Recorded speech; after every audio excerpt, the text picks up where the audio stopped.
بسم اللہ الرحمن الرحیم۔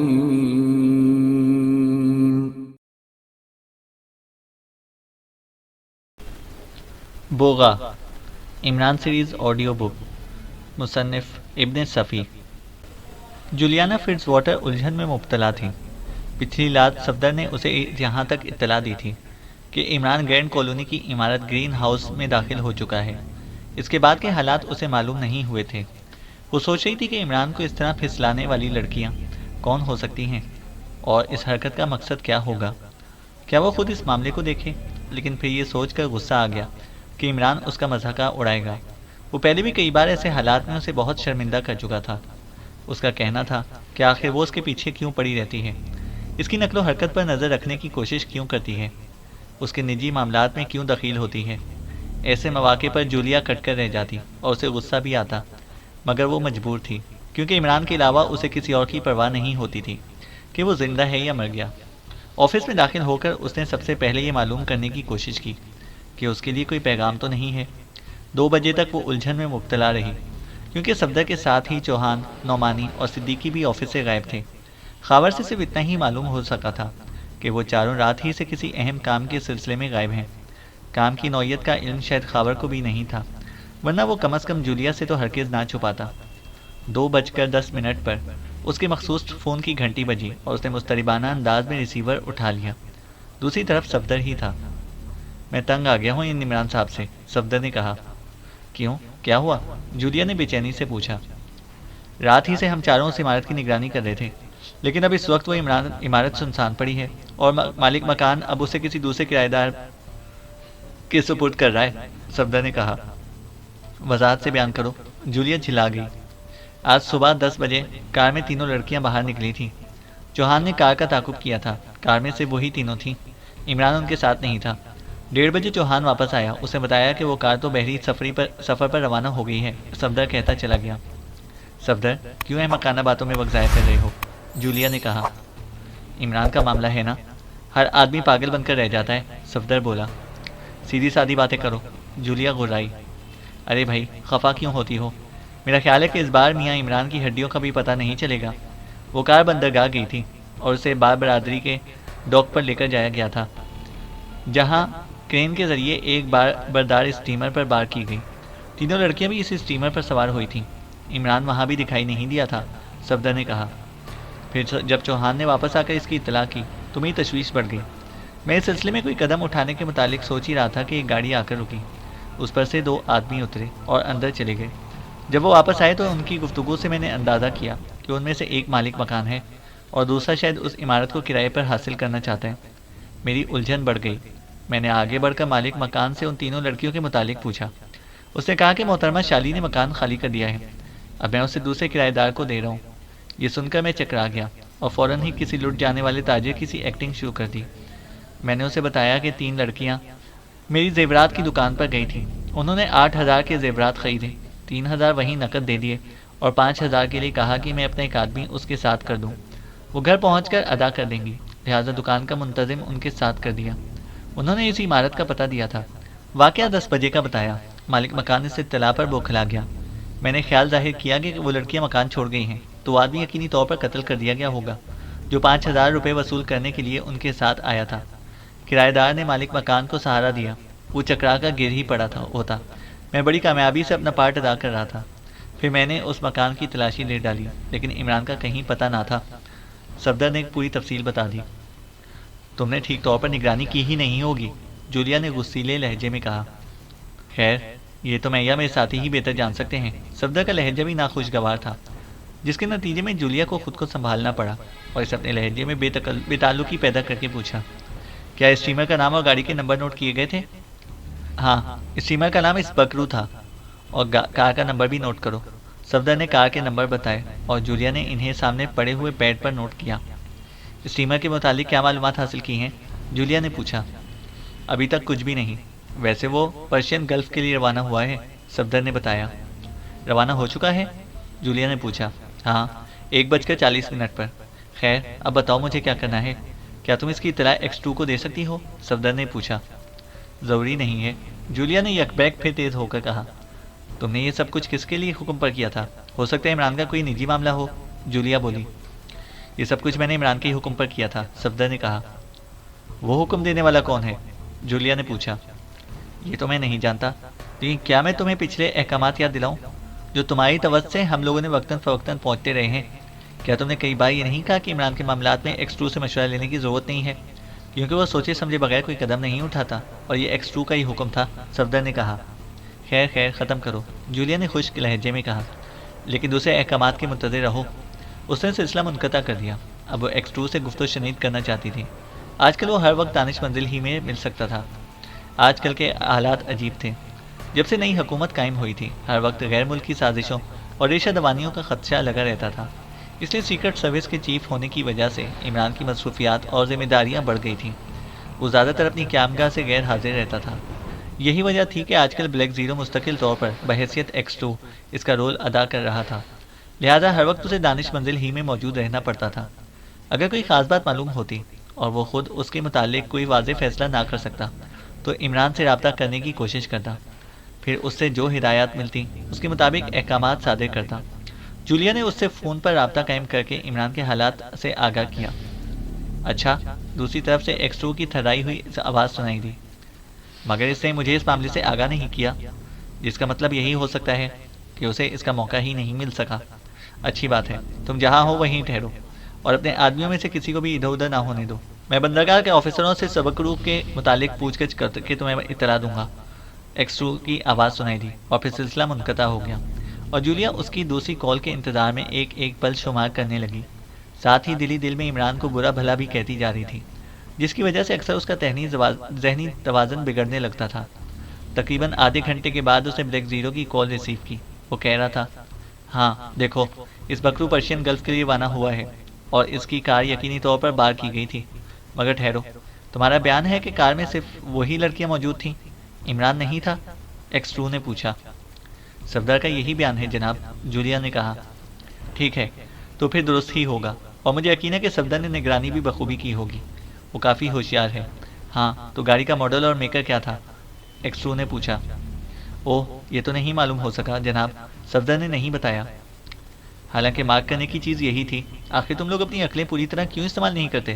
سنو، ماڈل اور میکر کی بنا پر میں نے یہ اندازہ لگایا ہے کہ عمران اسی گاڑی میں موجود رہا ہوگا، لیکن تمہارے آدمی دھوکہ کھا گئے۔ اس گاڑی کے ڈگی کے کسی بے ہوش آدمی کو چھپانے کے لیے کافی ہوتی ہے، کیونکہ اس میں کافی کشادگی ہوتی ہے، ایکس 2 نے کہا۔ مگر جناب، کیا کسٹم نے اسے چیک نہ کیا ہوگا؟ میرا خیال ہے کہ ڈاک پر ضرور چیکنگ کی گئی ہوگی، جولیا نے کہا۔ غلطی کا امکان بھی ہو سکتا ہے، ایکس 2 کی آواز سنائی دی۔ ہو سکتا ہے کہ کسی وجہ سے گاڑی چیک نہ ہو سکی ہو۔ بہرحال وہ گاڑی جزیرہ موبار کے لیے بک ہوئی ہے۔ اگر کوشش کی جائے تو اسے اسٹیمر کے پہنچنے سے پہلے ہی تمہارے آدمی موبار پہنچ سکتے ہیں۔ ایک تیز رفتار لانچ ڈاک نمبر 6 پر ان کی منتظر ہے۔ 3 آدمی ماہی گیروں کی وضع قطع میں ان کے ذریعے موبار جائیں گے۔ لانچ کا نام نوٹ کرو، ویلفریڈ فشرز۔ لکھ لیا؟ ٹھیک، صفدر چوہان نعمانی جائیں گے۔ کیا صفدر دفتر میں موجود ہے؟ ایکس 2 نے پوچھا۔ جی ہاں، میں نے سبوں کو یہیں طلب کر لیا ہے، جولیا نے کہا۔ انہیں فوراً روانہ کر دو، انہیں 20 منٹ کے اندر ہی ڈاک پر پہنچ جانا چاہیے، ایکس 2 نے کہا۔ بہتر ہے، جولیا بولی، اور سلسلہ منقطع ہو گیا۔ عمران نے نیم بیداری کے عالم میں ایک کروٹ لی، اور نتیجے کے طور پر اسے پوری طرح بیدار ہو جانا پڑا، کیونکہ نیچے گرنے کی وجہ سے آواز بھی ہوئی تھی، اور چوٹ تو بہرحال آتی ہے، کیونکہ بستر فرش سے تقریباً 2.5 فٹ اونچا تھا۔ وہ کراہ کر بیٹھ گیا۔ کچھ دیر تک تو آنکھیں ملتا رہا، پھر آنکھیں بھی کھولی اور اچھل کر کھڑا بھی ہو گیا۔ کمرہ وہ نہیں تھا جس میں پچھلی رات اس نے تینوں لڑکیوں کے ساتھ کھانا کھایا تھا، مگر وہ اپنے پیروں سے چل کر خوابگاہ میں کب آیا تھا۔ اسے ذہن پر زور دے کر یاد کرنے کی کوشش کی کہ کھانے کے بعد اس نے کیا کیا تھا، مگر یاد نہ آیا، تو وہ گویا وہ کھانے کی میز پر سو گیا تھا۔ اس کے علاوہ اور کیا کہا جا سکتا تھا، جبکہ اسے کھانے کی میز سے اٹھنا بھی یاد نہیں آ رہا تھا۔ اچھا جی، عمران نے ایک طویل انگڑائی لے کر بڑبڑایا، پھر قد آدم آئینے پر نظر پڑتے ہی مسکرا کر آنکھ ماری اور آہستہ سے بولا، بیٹا عمران، فرض کر لو کہ تم مر گئے ہو، اور کیا برخوردار، تم سچ مچ گدھے ہو گئے تھے۔ اگر اسی بے ہوشی کے عالم میں تمہارے گلوے نازک پر کوئی بکری چھری چلا دیتی تو شاید بسم اللہ اللہ اکبر بھی نہ کہہ سکتے، ڈفر کہیں کے۔ پھر وہ سوچنے لگا کہ آخر وہ لڑکیاں کس چکر میں ہیں، لیکن اس کا ذہن فوری طور پر کوئی جواب فراہم نہ کر سکا۔ دفتن کسی قسم کی آہٹ سن کر وہ مڑا۔ دروازہ آہستہ آہستہ کھل رہا تھا، پھر ایک بالش چوڑے درے سے اسے اس لڑکی کا چہرہ نظر آیا جو اسے بہت زیادہ چھیڑتی رہی تھی۔ یہ شالی کی سیکرٹریوں میں سے ایک تھی۔ ویسے عمران کو ابھی تک یقین نہ آیا تھا کہ وہ شالی کی ملازمائیں ہوں گی۔ وہ انہیں 3 شریر دوست لڑکیاں سمجھتا تھا۔ دروازہ پورا کھل گیا اور لڑکی اندر چلی آئی۔ کیا آپ جاگ پڑے ہیں شہزادے صاحب؟ اس نے پوچھا۔ عمران نے بڑی سنجیدگی سے ناک پر انگلی رکھ کر جواب دیا، نوج، اور بے ساختہ قسم کا کہا لڑکی کے حلق سے آزاد ہو گیا۔ کیا بےہودگی ہے؟ عمران پیر پٹک کر چیخا۔ اوہ معاف کیجیے گا، یک بیک لڑکی سنجیدہ ہو گئی۔ معاف فرمائیے گا یور ہائنس، مجھے ہنسی کا مرض ہے۔ لوگ اسے ہنسی سمجھتے ہیں لیکن یہ دراصل کھانسیاں ہیں۔ خیر کوئی بات نہیں، ہم نے معاف فرما دیا، لیکن وقت کیا ہوا ہے؟ ہماری گھڑی ٹاؤنچ گئی ہے۔ ٹاؤنچ؟ کیا؟ میں سمجھی نہیں جناب۔ لڑکی نے پلکیں جھپکائیں۔ اوہ لاہور والا، ہم اپنی زبان کا ایک لفظ بول گئے۔ ٹاؤنچ؟ ٹاؤنچ یعنی کیا کہتے ہیں اسے جب گھڑی کی مشین رک جاتی ہے؟ عمران نے کہا۔ اوہ اچھا، گھڑی بند ہو گئی ہے، لڑکی نے کہا۔ اوہ ہاں ٹھیک، بند ہو گئی ہے، عمران بولا۔ اس وقت رات کے 8 بجے ہیں، لڑکی نے کہا۔ ہائیں، ابھی تک 8 ہی بجے ہیں، عمران نے حیرت سے آنکھیں نکالی۔ 8 بجے تو ہم ہوٹل سے ہی اٹھے تھے۔ اے سیکرٹری، تم ہمیں کٹکم بنانے کی کوشش نہ کیا کرو، سمجھے؟ عمران نے کہا۔ کٹکم کیا ہوتا ہے جناب؟ لڑکی نے پوچھا۔ ہماری زبان میں گدھی کے بچے کو کہتے ہیں، عمران نے غصیلے لہجے میں کہا۔ نہیں سرکار، لڑکی ہاتھ جوڑ کر گگی آئی۔ اتنی ہمت کہاں ہے ہم میں؟ خیر، عمران نے برا سا منہ بنا کر کہا، ہمیں ٹھیک سے وقت بتاؤ اور ہم کئی معاملات پر تم سے گفتگو کرنا چاہتے ہیں۔ عمران بولا۔ سرکار کی ہر بات کا تشفی بخش جواب دیا جائے گا، آپ یقین فرمائیں جناب، اس وقت ٹھیک 8 بجے ہیں، لڑکی بولی۔ مگر سیکرٹری یہ کیسے ممکن ہے کہ ابھی تک 8 ہی بجے ہوں؟ کیا ساری دنیا کی گھڑیاں ٹاؤنچ ہو گئی ہیں؟ یعنی کہ وہ کیا کہتے ہیں؟ ہاں بند ہو گئی ہیں، عمران بولا۔ نہیں سرکار، آپ بہت سوئے ہیں، کل رات بھر سوتے رہے، آج دن بھر بھی سوتے رہے، لڑکی نے کہا۔ ہائیں، عمران نے حیرت سے دیدے پھاڑ دیے اور پھر کچھ سوچنے لگا۔ آخر تھوڑی دیر بعد متذبذب انداز میں بولا، مگر سیکرٹری، سوال یہ کہ ہم سوئے کب تھے؟ ہمیں تو یاد ہے کہ ہم کھانے کی میز پر تھے، اس کمرے میں آنا ہمیں قطعی یاد نہیں ہے، عمران نے کہا۔ ارے سرکار، خدا کا شکر ہے کہ ہم آپ کو بیدار دیکھ رہے ہیں، ورنہ ہماری مالکہ محترمہ شالی تو بے حد پریشان ہو گئی تھیں، انہیں غش پر غش آ رہے تھے۔ وہ یہ کہ سرکار کہ آپ نے کھانا کھاتے ہی اچانک سو گئے، بہت ہلایا جلایا، آوازیں دی، لیکن جواب ندارد۔ آخر ڈاکٹر پر ڈاکٹر آنے شروع ہو گئے۔ رات بھر شہر کے 10 بڑے ڈاکٹر آپ کے بستر کے قریب بیٹھے رہے۔ ان کا کہنا تھا کہ یہ نیند ایک طرح کا ذہنی مرض کا نتیجہ ہے۔ ایک ڈاکٹر نے پوچھا کہ آپ کو بھول جانے کی عادت تو نہیں؟ شاید آپ نے محترمہ شالی کو بتایا بھی تھا کہ آپ کو بھول جانے کا مرض ہے، انہوں نے ڈاکٹر کو یہی بتایا۔ تب سارے ڈاکٹروں نے کہا کہ آپ کی نیند لمبی بھی ہو سکتی ہے، ہو سکتا ہے کہ ایک دن سوتے رہیں، یہ بھی ممکن ہے کہ ایک ہفتہ بعد جاگیں، یا دوبارہ بیدار ہونے میں پورا 1 ماہ بھی لگ سکتا ہے۔ یہ سن کر ہمارے پیروں تلے زمین نکل گئی، لڑکی کہتی چلی گئی۔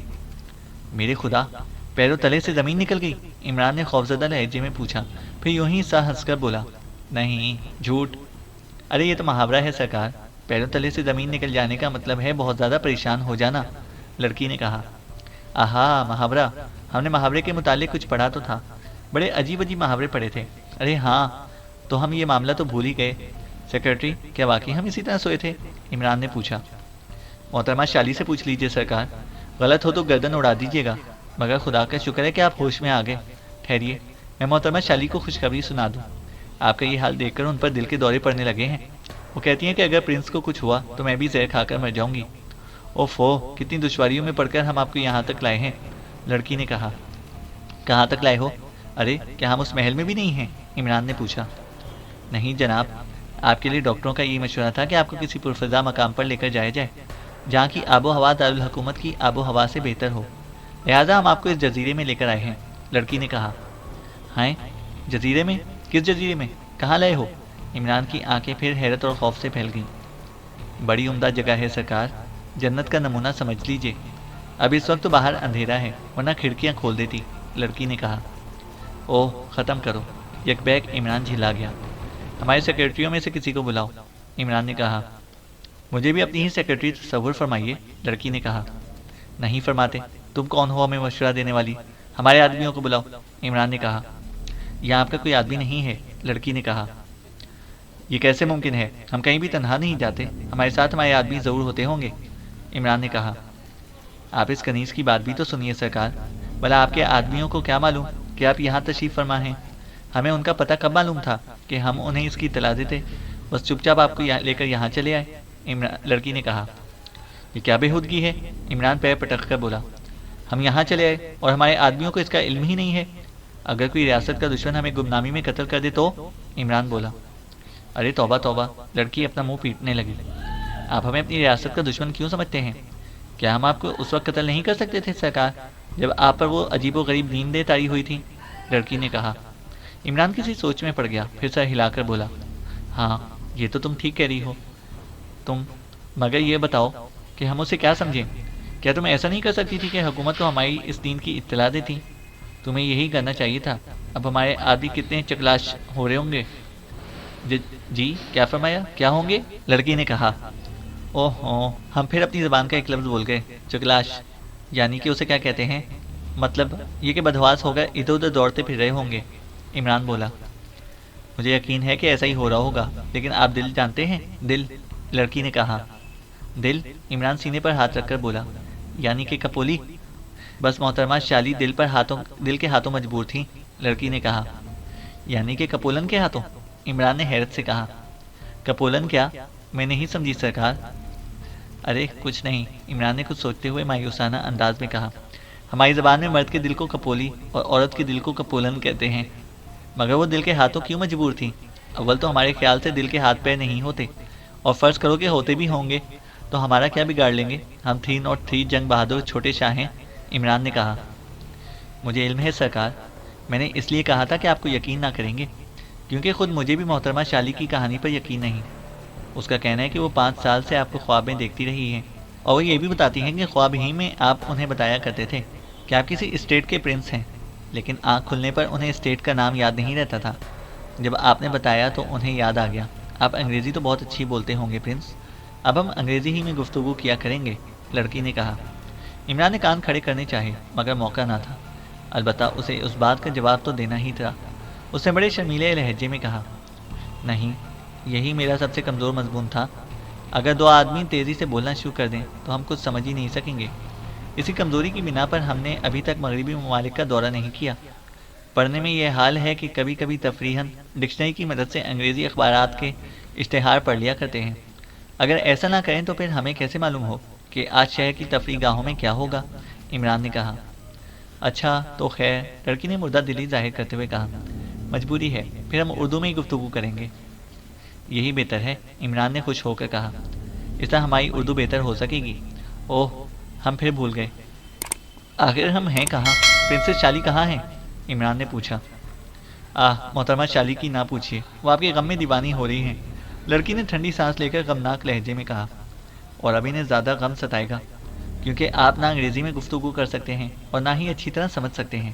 لڑکی بولی، بھلا اس میں مغموم ہونے کی کیا بات ہے؟ عمران نے کہا، انہیں انگریزی سے عشق ہے، اس لیے وہ عام طور پر انگریزی ہی میں گفتگو کرتی ہیں۔ ہم بھی اس کے عادی ہو گئے ہیں، اس لیے اردو میں گفتگو کرتے وقت ہمیں بہت محتاط رہنا پڑتا ہے کہ کہیں کوئی نامناسب بات زبان سے نہ نکل جائے۔ اب آپ کی وجہ سے ہمیں بھی ہر وقت اردو ہی میں گفتگو کرنی پڑے گی، ورنہ آپ برا مانیں گے۔ لڑکی بولی، ہرگز نہیں، بھلا ہم کیوں برا ماننے لگے؟ مگر ہم سے اردو ہی میں گفتگو کی جائے، اور کیا ہم پاگل ہو گئے ہیں؟ عمران نے اس طرح دانت پیس کر ہاتھ اٹھایا جیسے اپنی پیشانی پر گھونسا مارے گا۔ ارے سرکار، یہ کیا؟ لڑکی بوکھلا کر بولی، کچھ نہیں، ہم بالکل گدھے ہیں، اس انداز میں گفتگو کر رہے ہیں جیسے زندگی بھر تمہارے ساتھ ہی رہنا ہے۔ عمران نے کہا، کاش ایسا ہی ہو سکے۔ لڑکی نے ٹھنڈی سانس لی۔ ارے واہ، یہ بھی کوئی بات ہوئی، گویا ہم بالکل بورڈر ہیں۔ عمران بولا، یہ کیا ہوتا ہے پرنس؟ لڑکی نے پوچھا۔ پھر پھسل گیا ایک لفظ ہماری زبان کا، ہم کہاں تک تمہیں مطلب بتائیں؟ بورڈر بیوقوف کو کہتے ہیں۔ خیر ہاں، تو کب ہم اپنے محل چمروٹی ہاؤس میں تشریف لے کر جائیں گے؟ ہمارے آدمی ہمارے لیے رو رہے ہوں گے، عمران نے کہا۔ اس وقت تو کوئی لانچ بھی نہیں ملے گی سرکار، لڑکی بولی۔ ارے ہاں، لاہور والا، اس جزیرے کا کیا نام ہے اور یہ دارالحکومت کے ساحل سے کتنی دور ہے؟ عمران نے پوچھا۔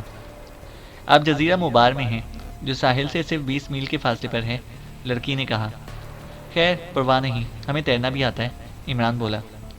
نہیں سرکار، محترمہ شالی کا دل ٹوٹ جائے گا، لڑکی بولی۔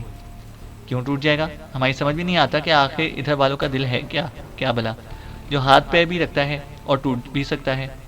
ہماری طرف تو بالکل سیدھے سادے کپولی اور کپولن ہوا کرتے ہیں، جن کی ٹوٹ پھوٹ کا سوال ہی پیدا نہیں ہوتا، البتہ ان کا قیمہ ضرور کیا جا سکتا ہے۔ عمران بولا۔ وہ آپ کو دل دے بیٹھی ہیں، لڑکی نے کہا، اور ہم اتنے الو کے پٹھے ہیں کہ لے بیٹھے؟ عمران نے آنکھیں نکال کر غصیلے لہجے میں کہا۔ آپ خفا کیوں ہوتے ہیں سرکار؟ لڑکی بولی۔ تم ہمیں پاگل بنا دو گی، کبھی دل کے ہاتھ پیر لگتے ہیں، کبھی دل ٹوٹ جاتا ہے اور کبھی دل کا لین دین شروع ہو جاتا ہے۔ یا خدا، ہم کسی پاگل خانے میں تو بند نہیں کر دیے گئے؟ سچ بتاؤ، تم لوگ کون ہو اور کیا چاہتی ہو؟ اگر دولت کی خواہش ہے تو ہم اس مصیبت سے نجات پانے کے لیے لاکھوں خرچ کر سکتے ہیں۔ تم صرف زبان ہلا کر دیکھو، ہمیں خواہ مخواہ بے وقوف نہ بناؤ۔ کبھی ایسا نہیں ہوا کہ ہم نے طویل مدت کی نیند کا پروگرام بنایا ہو؟ ارے ہماری ریاست کے مکھنچو بھی اتنی لمبی نیندیں نہیں لیتے۔ عمران کہتا چلا گیا۔ یہ مکھنچو کیا ہوتا ہے سرکار؟ لڑکی نے پوچھا۔ جو لوگ مکھنچ استعمال کرتے ہیں۔ اور یہ مکھنچ کیا ہوتا ہے؟ لڑکی بولی۔ ہماری خالہ کا کلیجہ۔ عمران جھلا کر دھاڑا۔ ہم نہیں جانتے کہ اردو میں مکھنچ کو کیا کہتے ہیں، وہ کالی ہوتی ہے، اسے پانی میں ملا کر پیتے ہیں اور اونگتے ہیں۔ عمران نے کہا۔ افیون تو نہیں؟ لڑکی کو پھر ہنسی آ گئی۔ ہم نہیں جانتے، جاؤ چلی جاؤ، ورنہ اگر 303 جنگ کو غصہ آ گیا تو اپنی ہی بوٹیاں نوچ ڈالیں گے، کیونکہ یہاں کا قانون دوسرا ہے۔ جاؤ۔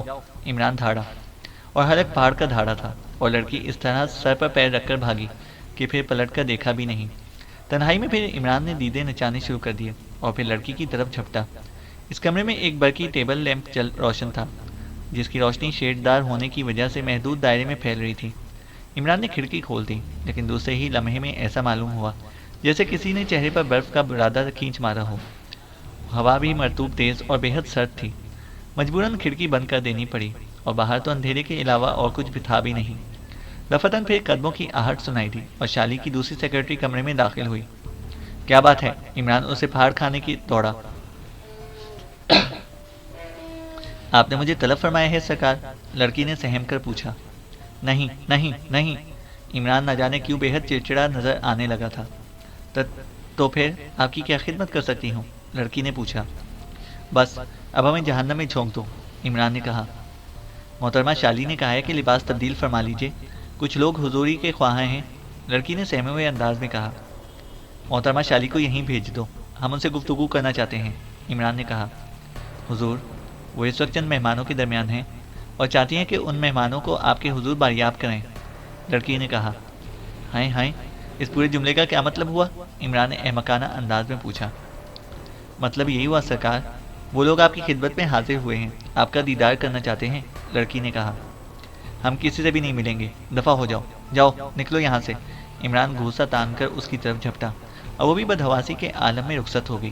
اس بار عمران نے دروازے کو بولٹ ٹھیک کر دیا۔ اب اسے خیال آیا کہ اس کے جسم پر جاپانی طرز کا سلیپنگ سوٹ ہے۔ سرہانے شیلف پر پرانا ایوننگ سوٹ رکھا ہوا نظر آیا، جس کی تہیں بڑے سلیقے سے لگائی گئی تھیں۔ وہ باتھ روم میں چلا گیا اور ابھی وہیں تھا کہ کسی نے بند دروازے پر دستک دی، لیکن یہ ضروری نہیں تھا کہ عمران کے کان پر جو بھی رینگ تھی۔ تھوڑی دیر بعد وہ لباس تبدیل کر رہا تھا اور دروازے پر دستکوں کا سلسلہ بھی جاری تھا۔ پھر اسے شالی کی آواز بھی سنائی دینے لگی۔ ایسا معلوم ہو رہا تھا جیسے وہ رو کر اسے آوازیں دے رہی ہو۔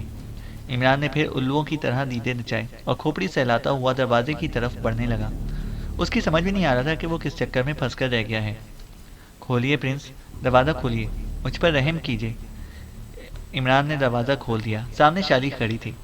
اس کا چہرہ ستا ہوا تھا، آنکھیں سرخ تھیں اور گالوں پر آنسوؤں کی لکیریں نظر آ رہی تھیں۔ بالکل ایسا ہی معلوم ہو رہا تھا جیسے وہ سچ مچ عمران کی اس پراسرار نیند کی وجہ سے مشوش اور مغموم ہو رہی ہو۔ خدا کا شکر ہے، وہ چھت کی طرف ہاتھ اٹھا کر گر گڑائی۔ میں اپنے پرنس کو تندرست اور بیدار دیکھ رہی ہوں، مگر محترمہ شالی، ہمیں اطلاع ملی ہے کہ آپ ہمیں کسی جزیرے میں اٹھا لائی ہیں، عمران نے کہا۔ پھر بتائیے کہ کیا کرتی؟ میں غم کے مارے مری جا رہی تھی۔ ڈاکٹر نے کہا کہ شہر کی گنجان آبادی سے پرنس کو ہٹا لائیے، ورنہ ان کی حالت اور زیادہ خراب ہو جائے گی، شالی نے ایک لہجہ توقف کے بعد کہا۔ ہمارے آدمیوں کو اطلاع کیوں نہیں دی گئی؟ عمران نے کہا۔ کاش ہمیں آپ کی قیامگاہ کا علم ہوتا، ہم آپ کے بارے میں کچھ بھی نہیں جانتے تھے، ہم کیا کرتے؟ اب آپ انصاف کیجیے کہ ہمارے خلاف آپ کا غصہ کس حد تک جائز ہے، شالی نے کہا۔ عمران تھوڑی دیر تک سوچتا رہا، پھر بولا، ہاں ٹھیک ہے، مجبوری تھی، لیکن ہم دارالحکومت سے کتنی دور ہیں؟ عمران نے پوچھا۔ صرف 20 میل کے فاصلے پر، اس وقت تو آپ تشریف نہیں لے جا سکیں گے کیونکہ گھاٹ پر شاید ایک لانچ بھی موجود نہ ہو، لیکن کل آپ جب بھی چاہیں گے تشریف لے جا سکیں گے، میرا خیال ہے کہ شالی نے کہنا چاہا۔ چلو ٹھیک ہے، ہمیں کوئی اعتراض نہیں، مگر آپ رو کیوں رہی ہیں؟ عورتوں کی آنکھوں میں آنسو دیکھ کر ہمارا دل بھی رونے کو چاہتا ہے۔ آنسو خشک محترمہ شالی، ورنہ 303 جنگ بہادر بھی رو پڑیں گے۔ اگر رو پڑے تو ہفتوں کے لیے فرصت، کیونکہ رونے سے نزلے کی تحریک شروع ہو جائے گی۔ ہم دائمی نزلے کے مریض ہیں، اس لیے رونے دھونے سے ہمیشہ ڈرتے رہتے ہیں، عمران نے کہا۔ شالی کچھ نہ بولی، غالباً سوچ رہی تھی کہ اسے ہنسنا یا افسوس کرنا چاہیے۔ بہرحال اس نے جلدی جلدی آنسو خشک کر ڈالے اور پھر بھرائی ہوئی آواز میں بولی، میں بہت ستم رسیدہ ہوں، کاش آپ کو میری دشواریوں اور پریشانیوں کا علم ہوتا۔ شالی نے کہا۔ ہمیں بتاؤ، تم ہماری محسن ہو، ہمیں بھی اپنی خدمت کا موقع دو، عمران نے کہا۔ خدمت؟ یہ آپ کیا کہہ رہے ہیں پرنس؟ ارے میں تو آپ کے لیے جان بھی دے سکتی ہوں، شالی نے کہا۔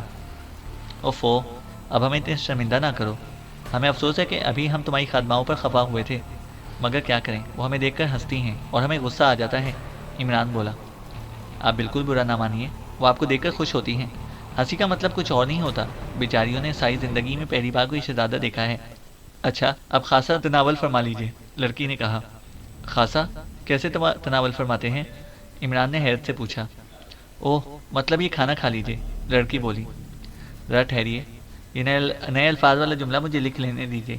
عمران نے جیب سے نوٹ بک نکالی اور فونٹین پین سے لکھنے لگا اور الفاظ زبان سے بھی ادا کرتا رہا۔ خاصا، تناول، فرما لیجیے۔ اوہ دیکھیے، یہ بڑی مصیبت ہے، خاصا کیسے لکھا جائے؟ سین، سواد یا سے؟ بس اسی معاملے میں آپ کی اردو پر بڑا غصہ آتا ہے، آواز ایک ہی جیسی مگر یہ چرخہ لگا ہوا ہے، پھر یہ کمبخت زیر زبر پیش جو عام طور پر تحریر میں نہیں آتے۔ ایک بار ہمیں بڑی شرمندگی ہوئی تھی، ہمارے حضور ابا بھی اردو کے عالم ہیں، لہٰذا وہ اکثر ہم سے اردو میں گفتگو کرنے لگتے ہیں تاکہ دوسرے ہماری گفتگو کا مطلب نہ سمجھ سکیں۔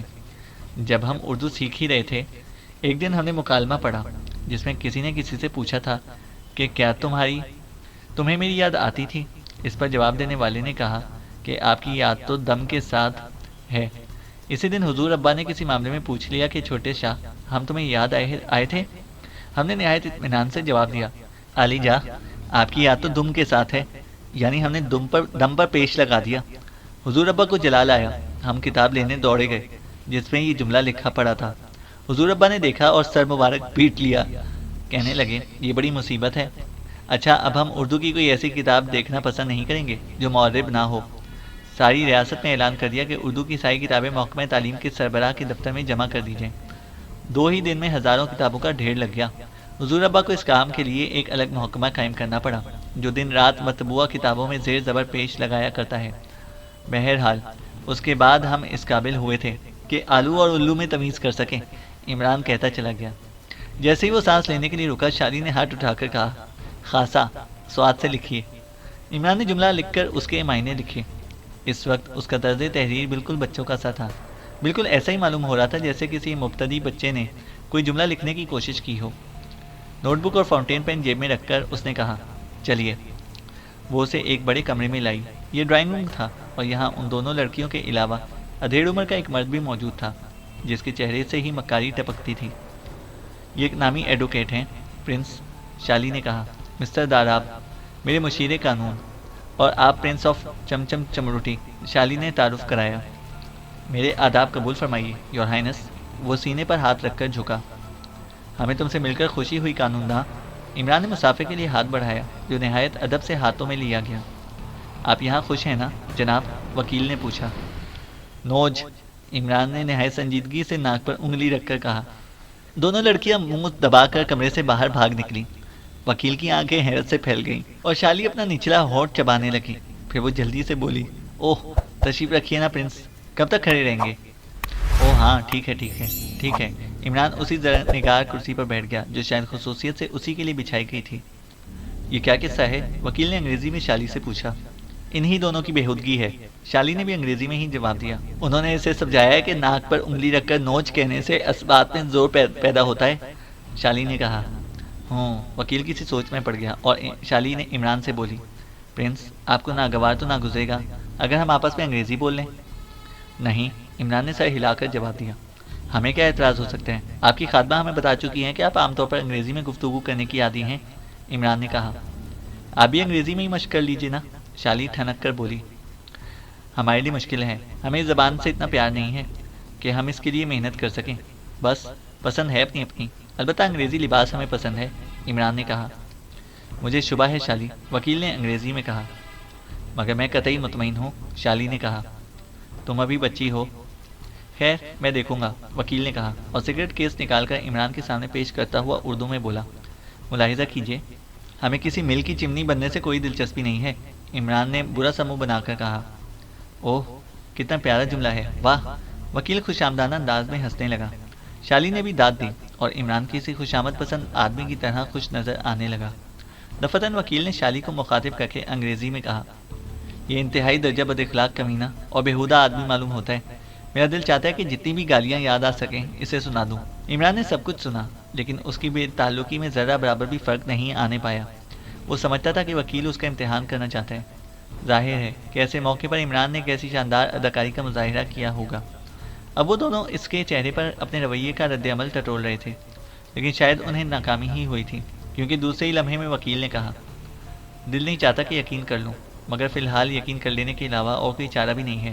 وکیل بولا، پرنس، کیا اب آپ خاصا تناول فرمانا پسند فرمائیں گے؟ شالی نے عمران سے پوچھا۔ ہاں ضرور، عمران نے جواب دیا۔ شالی نے ٹی پالی پر رکھی ہوئی گھنٹی کا بٹن دبایا اور سیکرٹریوں میں سے ایک اندر داخل ہوئی۔ خاصا لگاؤ، شالی نے کہا۔ تیار ہے محترمہ، لڑکی نے کہا اور کنکھیوں سے عمران کو دیکھتی ہوئی رخصت ہو گئی، جو اس وقت کسی اداس الو کا ہم جلیس معلوم ہو رہا تھا۔ شالی اٹھی اور اس نے ڈرائنگ روم کا دروازے کا پردہ ہٹایا۔ سامنے ایک پرتکلف میز نظر آ رہی تھی جس پر انواع و اقسام کے برتنوں کے ڈھیر لگے ہوئے تھے۔ عمران شاہانہ انداز میں آگے بڑھا، وکیل برا سا منہ بنائے اس کے پیچھے چل رہا تھا۔ کھانا شروع کرنے سے پہلے عمران نے کہا، ہمیں افسوس ہے کہ ہم کھانے پر ہر قسم کی گفتگو سے اعتراض کرتے ہیں، لیکن یہاں ہم دیکھتے ہیں کہ کھانے کی میزوں پر لوگ عموماً گفتگو کرتے رہتے ہیں۔ آپ لوگ آپس میں گفتگو کرتے رہیں، ہمیں کوئی اعتراض نہ ہوگا، لیکن ہمیں بولنے پر مجبور نہ کیا جائے۔ ہم اپنی قومی عادت سے مجبور ہیں، اور شاید یہی ہماری مذہبی عادت بھی ہے، عمران نے کہا۔ یقیناً پرنس، ہم بھی اعتراض کریں گے، شالی نے خوش اخلاقی کا مظاہرہ کیا۔ نہیں، ضروری نہیں ہے، آپ گفتگو کریں، ہم برا نہیں مانیں گے، بس ہمیں مخاطب نہ کیجیے گا، عمران نے کہا۔ اس وقت وہ دونوں شرعی لڑکیاں میز پر نہیں تھیں، 3 باوردی بیرے سرو کر رہے تھے۔ شاید 1 آدھ منٹ تک صرف چمچوں اور پلیٹوں کے ٹکرانے کی آوازیں ہی کمرے میں گونجتی رہیں، پھر وکیل نے شالی کو انگریزی میں مخاطب کیا، مگر آپ اسے یہاں روکیں گی کیوں کر؟ اور کیا یہ ضروری ہے کہ وہ ہماری ہی مرضی کا پابند ہو کر رہے؟ مجھے تو یہ کوئی بہت ہی ضدی آدمی معلوم ہوتا ہے، وکیل بولا۔ میں ابھی تک فیصلہ نہیں کر پائی، لیکن میرا دل کہتا ہے کہ یہی آدمی میرے کام آ سکے گا، شالی نے کہا۔ میں تمہیں اتنی بھولی نہیں سمجھتا تھا مس، جانتی ہو یہ ہے کون، اور تم کسی مصیبت میں پھنس جاؤ گی۔ چمچمروٹی ایک آزاد ریاست ہے، اور اس کی حیثیت یقینی طور پر ایک سرکاری مہمان کی ہوگی، وکیل بولا۔ اگر یہ بات نہ ہوتی تو میں اسے یہاں کبھی نہ لاتی، میں نے پہلے ہی معلوم کر لیا تھا کہ یہ سرکاری مہمان نہیں ہے، نجی دورے پر آیا ہے، اور اس کا قیام بھی گورنمنٹ ہاؤسز میں نہیں ہے، شالی نے کہا۔ پھر بھی آخر پرنس ہی کی کیوں سوجی، وکیل نے کہا۔ بس چہرے ہی سے ظاہر ہونے والی حماقت اس چیز کی محرک ہوئی تھی، شالی بولی۔ ارے بھائی پھر بھی یہ ایک والی ریاست کا بیٹا ہے، وکیل نے کہا۔ ختم بھی کیجیے مسٹر ایڈوکیٹ، اگر راہ پر نہیں آئے گا تو تفریح ہی صحیح، کیا آپ کو اس کی صحبت میں لطف نہیں آیا؟ شالی نے کہا۔ میں ایک کاروباری آدمی ہوں محترمہ، وکیل نے برا سا منہ بنا کر کہا۔ مجھے اتنا وقت ہی نہیں ملتا کہ اس قسم کی مجالس سے لطف اندوز ہوتا پھروں، آپ جانیے۔ ہو سکتا ہے کہ آپ نے کسی خطے کو دعوت دی ہو، وکیل نے کہا۔ بس اب ختم کیجیے، اب آج سے تیسرے ہی دن میں آپ کو اپنے آخری فیصلے سے آگاہ کر سکوں گی۔ اس وقت تک کے لیے اس مسئلے پر کبھی کسی قسم کی گفتگو نہیں کرنا چاہتی، شالی نے کہا۔ آپ کی مرضی، مگر ان حضرت کا قیام کہاں ہے؟ وکیل نے پوچھا۔ کھانا ختم کرنے کے بعد آپ ہی پوچھ لیجیے گا، مجھے تو ابھی تک یہ معلوم کرنے کا موقع ہی نہیں مل سکا، شالی بولی۔ تو اب آپ کا قیام جزیرے میں ہی رہے گا، وکیل نے کہا۔ یقیناً، میں شہر میں اس قسم کے خطرات مول نہیں لے سکتی، شالی بولی۔ لیکن یہاں حفاظت کی کیا صورت ہوگی؟ آپ یہ بھی جانتی ہیں کہ آپ کے دشمن آزاد ہیں، وکیل نے کہا۔ پرواہ نہ کیجیے، 3 بہترین قسم کے نشانہ باز میرے ساتھ ہیں۔ آپ سچ مچ بہت دلیر لڑکی ہیں محترمہ، وکیل مسکرایا۔